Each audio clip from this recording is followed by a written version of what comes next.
Hello दोस्तों, कैसे हैं आप सब लोग। उम्मीद करता हूं काफी अच्छे होंगे। तो दोस्तों आज के इस वीडियो के अंदर हम रिव्यू करेंगे इस साल 2024 के सबसे पहले आईपीओ ज्योति सीएनसी ऑटोमेशन का आईपीओ, जो कि 9 जनवरी से लेकर 11 जनवरी के बीच में ओपन रहेगा।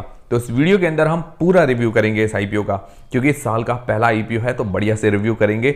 सबसे पहले इसका ग्रे मार्केट का प्रीमियम देखेंगे, इससे हमें लिस्टिंग गेन्स का एक अंदाजा हो जाएगा। फिर इस कंपनी की डिटेल्स के बारे में जानेंगे, मतलब ये कंपनी क्या काम करती है, कौन से सेक्टर की कंपनी है, इसका फ्यूचर वगैरह कैसा रह सकता है। फिर इसके फाइनेंशियल्स और फंडामेंटल्स जानेंगे, मतलब कंपनी प्रॉफिट मेकिंग है या लॉस मेकिंग कंपनी है, और अपने जो भी पीयर कंपटीटर्स हैं उनसे महंगी है या सस्ती है, सारी चीजें जानेंगे। फिर इस आईपीओ की डिटेल्स के बारे में जानेंगे और अंत में हम जानेंगे कि क्या इस आईपीओ में अप्लाई करना चाहिए या नहीं करना चाहिए, और करें तो लिस्टिंग गेन्स के हिसाब से करें या लॉन्ग टर्म के हिसाब से। सारी चीजें हम क्लियर करेंगे इस वीडियो के अंदर। वीडियो शुरू करने से पहले दोस्तों, टेलीग्राम, इंस्टाग्राम और फ्री में डीमेट अकाउंट सबकी लिंक आपको डिस्क्रिप्शन के अंदर मिल जाएगी। तो दोस्तों सबसे पहले इसका ग्रे मार्केट के प्रीमियम की अगर बात करें, अभी जो लेटेस्ट ग्रे मार्केट का प्रीमियम बता रहा हूं, ग्रे मार्केट का प्रीमियम ऊपर नीचे होता रहता है डिमांड के हिसाब से। तो लेटेस्ट जो अभी ग्रे मार्केट का प्रीमियम है 100 रुपए पर शेयर, 45 मतलब 45 शेयर्स का ये लॉट है। तो 4500 रुपए हमें एक लॉट पर आज की तारीख में फायदा देखने को मिल रहा है। करीब करीब 30 मतलब 30% जैसा ग्रे मार्केट का प्रीमियम चल रहा है। तो अभी डिमांड तो अच्छी है, मतलब जो हमारा मिनिमम क्राइटेरिया है 20%, उससे तो अच्छी चल रही है। पर देखिए अभी जितने भी आईपीओज आए हैं, जिनकी जीएमपी तो बहुत अच्छी चल रही थी, पर जो लिस्टिंग है बहुत ज्यादा डाउन हुई। तो ये चीज आप ध्यान में रखिएगा, अभी थोड़ा सोच समझ के, मतलब जीएमपी के पूरे भरोसे मत रहिएगा। बाकी दोस्तों इसकी एंकर लिस्ट आ जाने दीजिए, एंकर्स बड़े बड़े एंकर्स कौन कौन से इंटरेस्टेड रहते हैं, उस हिसाब से आप डिसीजन बनाइएगा। और उसके अलावा बाकी सारी चीजें भी हम देख लेते हैं। फिर दोस्तों इस कंपनी की डिटेल्स के बारे में जानते हैं, मतलब ये कंपनी क्या काम करती है। तो देखिए दोस्तों, ये कंपनी 1991 मतलब 1991 के अंदर इनकॉर्पोरेट हुई थी।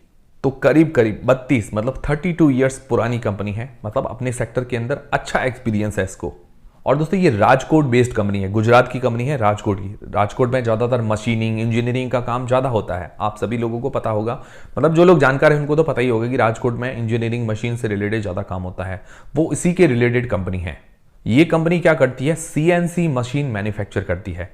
अब जो लोग इंजीनियर हैं, जिन्होंने बीटेक कर रखी है, जैसे मैंने बीटेक कर रखी है मैकेनिकल, मैं मैकेनिकल इंजीनियर हूँ, मतलब मैंने डिग्री ली हुई है, बीटेक की हुई है, तो मुझे पता है कि सीएनसी मशीन क्या होता है। अब जो लोग बीटेक की हुई है, इंजीनियर वगैरह, उनको सीएनसी मशीन के बारे में पता ही होगा। पहले साल सबने ये चला रखी होगी, लैथ मशीन, सीएनसी मशीन सबने चला रखी होगी, मैंने भी चला रखी है इसको पर्टिकुलर। तो ये हर टाइप की सीएनसी मशीन मैन्युफैक्चर करती है, मतलब काफी सारे सेक्टर्स के अंदर ये सीएनसी मशीन काम आती है। अब सीएनसी मशीन की फुल फॉर्म होती है कंप्यूटर न्यूमेरिक कंट्रोल, मतलब ये मशीन कंप्यूटर से ऑपरेट होती है, ऑटोमेटिक मशीन टाइप होती है। एक होती है मैनुअल ऑपरेटेड, मैनुअल ऑपरेट के अंदर क्या होता है, वो लैथ मशीन कहलाती है। लैथ मशीन के अंदर क्या होता है कि कोई भी मेटल वगैरह होता है उसको कट करना होता है, उसको शेप देना होता है, जिसके अंदर काफ़ी सारी चीज़ें होती है, टर्निंग, माइलिंग, कटिंग, ये सारी चीज़ें इसके अंदर होती है। कोई भी मेटल बड़े बड़े होते हैं उनको कटिंग करना, शेप देना, वो काम लैथ मशीन करती है। उसके बाद क्या होता है कि एक कंप्यूटर से ऑपरेटेड मशीन आती है, मतलब उसके अंदर डिज़ाइन वगैरह डाल देते हैं। उसके बाद क्या है, वो ऑटोमेटिक कट करती है, कटिंग, टर्निंग, माइलिंग जो भी होता है, मतलब इसके अंदर जो भी सारे इसके यूज़ होते हैं वो सारी चीज़ें करती है, कंप्यूटर से ऑपरेट होती है। अब इसके अंदर क्या होता है कि छोटे मेटल से लेकर बड़े वजन के जो मेटल्स होते हैं उनको ये सारी मशीन जो है कट करती है या उनको शेप वगैरह देने का काम करती है। अब देखिए मेटल्स वगैरह मतलब अलग अलग जगह काम आते हैं, हर जगह ये सारी चीजें जरूरत पड़ती रहती है मेटल्स वगैरह की, क्योंकि जैसे ये स्क्रू से लेकर, मतलब छोटा सा एक स्क्रू होता है, उससे बड़े बड़े पार्ट जो एरोस्पेस मतलब एरोप्लेन वगैरह बनते हैं, तो वो सारे मेटल से बनते हैं और मेटल कटिंग करना पड़ता है, उनको शेप देना पड़ता है। तो वो सारी चीजें ये बड़ी बड़ी मशीनों से ही होता है। और उसके अलावा ये ऑटोमोटिव, मतलब ये 2 व्हीलर 4 व्हीलर ट्रक के बसेस वगैरह, वहां पर भी ये लैथ मशीन, सीएनसी मशीन काम आती है। तो ये ऑटोमोटिव सेक्टर के अंदर इसके जो सीएनसी मशीन है उससे रिलेटेड जो भी इंडस्ट्रीज हैं वहां पर काम आती है। एरोस्पेस, डिफेंस सेक्टर, सभी जगह काम आती है। और बात करें इसके क्लाइंट्स की, तो इसरो आप जानते ही होंगे, ब्रह्मोस मिसाइल वो भी इसका क्लाइंट है। उसके अलावा बड़ी बड़ी एरोस्पेस कंपनियां इसकी क्लाइंट है, और ऑटोमोटिव सेक्टर की काफ़ी सारी कंपनीज इसकी क्लाइंट्स है। इंडिया से भी इसकी क्लाइंट्स है और बाहर से भी इसके क्लाइंट्स हैं। इसकी टोटल 3 मैन्युफैक्चरिंग यूनिट्स हैं, 2 तो है राजकोट के अंदर, एक फ्रांस के अंदर, मतलब बाहर भी है। और इसके अलावा ये टोटल 200 टाइप्स की सीएनसी मशीन मैन्युफैक्चर करती है, टोटल 44 सीरीज के अंदर। और ये इंडिया के अंदर सेकेंड या थर्ड लार्जेस्ट मतलब सीएनसी मशीन मैन्युफैक्चरर है। इसकी वेबसाइट के अंदर तो ये सेकेंड लार्जेस्ट लिखा हुआ है, और 12th लार्जेस्ट है पूरे वर्ल्ड के अंदर। पूरे वर्ल्ड के अंदर 12वां नंबर आता है, मतलब ये सीएनसी मशीन मैन्युफैक्चर वगैरह करने के अंदर। तो काफी अच्छी पोजीशन है, मतलब अपने सेक्टर के अंदर लीडिंग कंपनी है, ये अच्छी बात है। और इंडिया के अंदर सीएनसी मशीन के अंदर जो इसका मार्केट शेयर है करीबन 8% का। तो सेक्टर इसका बढ़िया लगा, डिमांडिंग लगा, इसका क्लाइंट बेस बढ़िया है और लीडिंग कंपनीज में इसका नंबर आता है, तो ये अच्छी बात है इसके लिए। और ऑटोमोटिव सेक्टर से जो इसका मतलब रेवेन्यू जनरेट होता है 46% के आसपास का, एरोस्पेस और डिफेंस सेक्टर से इसका रेवेन्यू जनरेट होता है करीबन 20% के आसपास का। तो यहां तक तो बढ़िया चीजें नजर आ रही हैं। अब इसके फाइनेंशियल्स और फंडामेंटल्स जानते हैं, वहां मुझे थोड़ी सी कमी नजर आई। और दोस्तों अगर आपको आसान भाषा में समझ में आ गया कि कंपनी क्या काम करती है तो वो वीडियो को एक लाइक जरूर करें, क्योंकि हमारा यही मोटिव रहता है कि आपको बहुत आसानी से समझ में आ जाए कि कंपनी क्या काम करती है। इससे क्या है कि आप खुद पता लगा पाएंगे कि आगे इसका फ्यूचर सेक्टर कैसा रह सकता है। अगर हमें यही समझ में नहीं आए कि कंपनी क्या करती है तो हम कैसे पता लगा पाएंगे कि भाई इसका सेक्टर आगे कैसा रहेगा, क्योंकि दिमाग तो खुद को ही लगाना है। भाई मैंने सारी चीजें बता दी, अब दिमाग तो आपको खुद को लगाना है कि भाई कंपनी क्या करती है, सेक्टर कैसा रह सकता है। डिसीजन आपको खुद को बनाने होते हैं। तो हेल्प हुआ है तो वीडियो को एक लाइक जरूर करें, इससे हमें काफी मोटिवेशन मिलता है। फिर दोस्तों इसके फाइनेंशियल्स जानते हैं 2021 से 2023 तक दिए गए हैं। तो अगर इसके एसेट्स देखें तो साल दर साल इसके एसेट्स के अंदर ग्रोथ देखने को मिल रही है, तो ये अच्छी बात है। फिर दोस्तों रेवेन्यू के अंदर देखें तो रेवेन्यू के अंदर भी साल दर साल ग्रोथ है। 2021 से 2023 तक 1.5 गुना जैसी ग्रोथ है, हालांकि कम ग्रोथ है बट ठीक है, इसकी ग्रोथ 1.5 गुना जैसी ग्रोथ हुई है। फिर बात करें इसके प्रॉफिट आफ्टर टैक्स की, तो यहां पर थोड़ी समस्या नजर आती है। मतलब FY23 के अंदर ये प्रॉफिट के अंदर आई है, बहुत ही कम प्रॉफिट है। सिर्फ कितना प्रॉफिट मार्जिन निकलता है, सिर्फ 1.5%, 1.5% ही प्रॉफिट मार्जिन, बहुत कम है। क्योंकि खुद मैन्युफैक्चर वगैरह करती है तो मिनिमम जो प्रॉफिट मार्जिन है 8 से लेकर 15% के बीच में होने चाहिए, तो अच्छी बात होती है। बस इसके 1.5% ही है। और हालांकि पिछले सालों में ये लॉस मेकिंग कंपनी थी, तो ये भी मुझे थोड़ा सा नेगेटिव पॉइंट लगा। और क्या है कि प्रॉफिट आए तो 2-3 साल तक प्रॉफिट जनरेट करे, उसके बाद आईपीओ लाना मुझे लगता है ज़्यादा बढ़िया रहता, थोड़ा वेट करना चाहिए था। पर्सनली जो मुझे फील हो रहा है वो मैं आपको बता रहा हूँ। फिर इसकी नेट वर्थ इस साल पॉजिटिव हुई है। फिर इसके बाद में रिजर्व कैश 213 करोड़ रुपए के हैं। और इसकी एक और बड़ी समस्या, इसके ऊपर डेट मतलब जो उधारी है बहुत ज़्यादा है, हर साल उधारी बढ़ रही है। इस साल थोड़ी सी घटी है, 821 करोड़ रुपए की उधारी है और उसका डेट टू इक्विटी रेशियो 10 से ऊपर का है, मतलब बहुत ज़्यादा इसके ऊपर डेट है। तो ये सबसे बड़ा नेगेटिव पॉइंट लगा मुझे इस कंपनी के बारे में। मैंने आपको बताया कि इसके फाइनेंशियल्स थोड़े से कमजोर नजर आ रहे हैं। हालांकि जो आईपीओ से पैसे जुटाएगी उससे 475 करोड़ रुपए अपना लोन चुकाने के अंदर पैसा काम में लेने वाली है, बाकी पैसे वर्किंग कैपिटल रिक्वायरमेंट के अंदर पैसा काम में लेगी। तो ये मुझे बात बहुत अच्छी लगी, पूरा का पूरा फ्रेश इश्यू है। मतलब प्रमोटर्स अपनी कंपनी पर विश्वास जता रहे हैं और जो भी पैसा है कंपनी की ग्रोथ के लिए उधारी चुकाने के अंदर पैसा काम में ले रहे हैं, तो ये अच्छी बात है।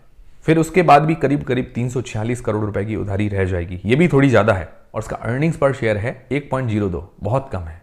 तो इसका अर्निंग्स पर शेयर कम है और प्रॉफिट इस साल बहुत कम जनरेट किया है, इसी कारण इसका पी जो है बहुत हाई नजर आ रहा है। 324 के पी मल्टीपल पर ये आ रहा है, तो बहुत महंगा है। अपने पीयर कंपेटिटर से अगर इसको कंपेयर करें तो उनसे रेवेन्यू के मामले में, तो FY23 में जो रेवेन्यू जनरेट किया उनमें से सबसे छोटी कंपनी है और पी वाइज उन सभी से महंगी वैल्यूएशंस पर है। तो ये भी थोड़ा सा नेगेटिव पॉइंट लगा मुझे। बाकी इसकी आरओई बढ़िया है, 18% के आसपास की, 15% से ऊपर है। आरओसी वो कम है, मतलब 9% के आसपास की है, मिनिमम 15% होनी चाहिए। तो फाइनेंशियली मुझे कमजोर नजर आई, मतलब प्रॉफिट जनरेट नहीं करी है, पिछले सालों से लॉस में है। दूसरी चीज इसके ऊपर डेट बहुत ज़्यादा है, डेट टू इक्विटी रेशियो 10 के आसपास का है, ये भी नेगेटिव पॉइंट है। फिर फंडामेंटली देखें तो पी वाइज महंगी वैल्यूएशन है, अर्निंग्स पर शेयर कम है। तो ये सारी चीज़ें क्या है कि थोड़ी सी नेगेटिव बात लगी मुझे। फिर इस आईपीओ की डिटेल्स के बारे में बात करते हैं। तो ये आईपीओ 9 जनवरी से लेकर 11 जनवरी के बीच में ओपन रहेगा। प्राइस बैंड रखा गया है 315 रुपए से लेकर 331 रुपए के बीच में, 45 मतलब 45 शेयर्स का ये लॉट है। और एम्प्लॉइज को जो डिस्काउंट दिया गया है 15 रुपए पर शेयर। और उसका रिटेल पोर्शन रखा गया है 10% का, क्योंकि लॉस मेकिंग कंपनी है। लगातार 3-4 साल लगभग प्रॉफिट में होना चाहिए, तभी कंपनी का जो रिटेल पोर्शन 35% का होता है। और इसकी जो लिस्टिंग डेट है वो है 16 जनवरी। आजकल लिस्टिंग और अलॉटमेंट की टेंशन नहीं है, मतलब लास्ट डेट अप्लाई कर लो, अगले दिन अलॉटमेंट आ जाएगा, फिर 2-3 दिन बाद हमें लिस्टिंग भी देखने को मिल जाएगी। तो इसमें बढ़िया चीज़ हो गई है। तो ये हो गई पूरे आईपीओ की डिटेल्स। अब सबसे मेन सवाल ये था कि क्या इस आईपीओ में अप्लाई करें या नहीं करें, और करें तो लिस्टिंग गेन्स के हिसाब से करें या लॉन्ग टर्म के हिसाब से। उससे पहले दोस्तों आपके पास है, आपके फैमिली मेंबर्स में किसी के पास डीमेट अकाउंट वगैरह नहीं है, डीमेट अकाउंट खुलवाना चाहते हैं, बिल्कुल फ्री में डीमेट अकाउंट खुलवाने की लिंक आपको डिस्क्रिप्शन के अंदर मिल जाएगी। तो सबसे पहले लिस्टिंग गेन्स के हिसाब से क्या इस आईपीओ में अप्लाई करना चाहिए नहीं करना चाहिए। तो देखिए दोस्तों, जीएमपी अभी अच्छी चलती है 20% से ऊपर, पर अभी हमें वेट करना चाहिए, मार्केट सेंटीमेंट देखना चाहिए।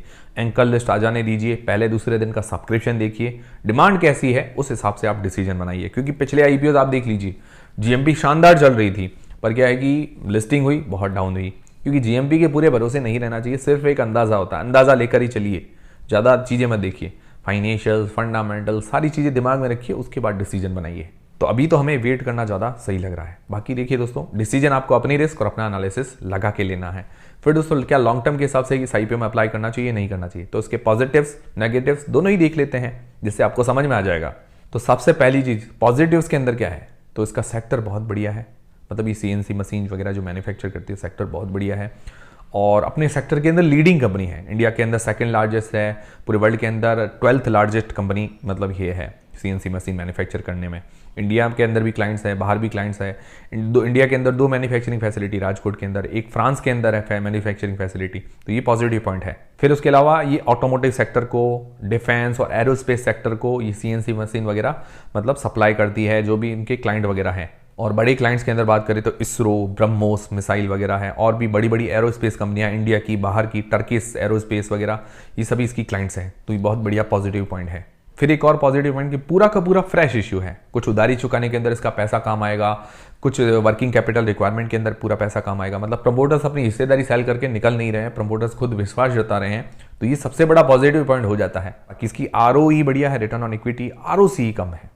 तो ये हो गए इसके पॉजिटिव पॉइंट्स। अब नेगेटिव पॉइंट्स क्या है, नेगेटिव पॉइंट्स भी बड़े भारी हैं। पहला नेगेटिव पॉइंट है कि इसके ऊपर डेट बहुत ज्यादा है, डेट टू इक्विटी रेशियो 10 के आसपास का निकल कर आता है। हालांकि ये आईपीओ से पैसा जुटाएगी, उससे थोड़ी बहुत उधारी चुका देगी, बट फिर भी थोड़ी बहुत उधारी रहेगी, तो ये थोड़ा सा नेगेटिव पॉइंट लगा। और आने वाले दिनों में अगर ये अपनी उधारी कम करती है, अपना डेट चुकाती रहती है, तो कंपनी क्या है कि आगे आने वाले टाइम में मजबूत हो सकती है। दूसरा नेगेटिव ये है कि लगातार लॉस मेकिंग कंपनी थी, इस साल प्रॉफिट के अंदर आई है, तो और प्रॉफिट मार्जिन्स कम है, तो ये भी थोड़ा सा नेगेटिव पॉइंट है। प्रॉफिट मार्जिन्स बढ़ने चाहिए, करीबन 8 से लेकर 15% के बीच में प्रॉफिट मार्जिन्स होने चाहिए जो कंपनियां मैन्युफैक्चरिंग करती है। 1.5% का प्रॉफिट मार्जिन बहुत कम होता है। अब देखिए प्रॉफिट मार्जिन्स वगैरह कम है, अर्निंग्स पर शेयर कम है, तो ऑटोमेटिकली इसका पी मतलब price to earnings ratio high हो जाएगा, जिसके कारण इसकी वैल्यूएशंस भी महंगी नजर आ रही है, तो ये भी एक नेगेटिव पॉइंट है। बाकी ये है कि इसका सेक्टर वगैरह बढ़िया है, तो इसीलिए क्या है कि हमें एंकर लिस्ट का वेट करना चाहिए कि भाई एंकर्स कौन कौन से बड़े एंकर इन्वेस्टर्स शामिल होते हैं इसके अंदर। तो वो एक दिन पहले आ जाएगी इसकी लिस्ट, मतलब 8 जनवरी को, वो भी मैं आपके साथ डिस्कस कर लूंगा, ठीक है। वो देख लीजिए, मार्केट का सेंटीमेंट देखिए भाई, मार्केट के अंदर इसकी डिमांड वगैरह है या नहीं है, वो भी मैं आपको जीएमपी वगैरह अपडेट करता रहूंगा। तो उस बेसिस पर आप डिसीजन बनाइए। पहले दिन का सब्सक्रिप्शन वगैरह देखिए, तो क्या है कि आसानी रहेगी, क्योंकि पिछले आईपीओ आप देख सकते हैं कि अच्छे आईपीओ की लिस्टिंग मतलब जीएमपी शानदार चली थी, फिर लिस्टिंग थोड़ी सी डाउन देखने को मिली। तो ये चीज़ें आप ध्यान में रखिएगा, उस बेसिस पर आप डिसीजन बनाइएगा।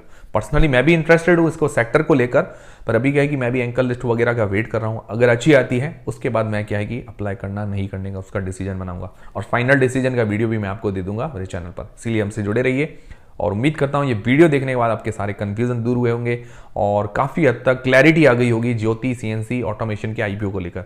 अगर दूर हुए हैं, समझ में आया वीडियो, तो वीडियो को एक लाइक जरूर करें, चैनल को सब्सक्राइब कर लें, और टेलीग्राम, इंस्टाग्राम और फ्री में डीमेट अकाउंट सबकी लिंक डिस्क्रिप्शन के अंदर मिल जाएगी। मिलते हैं दोस्तों अगले वीडियो के अंदर।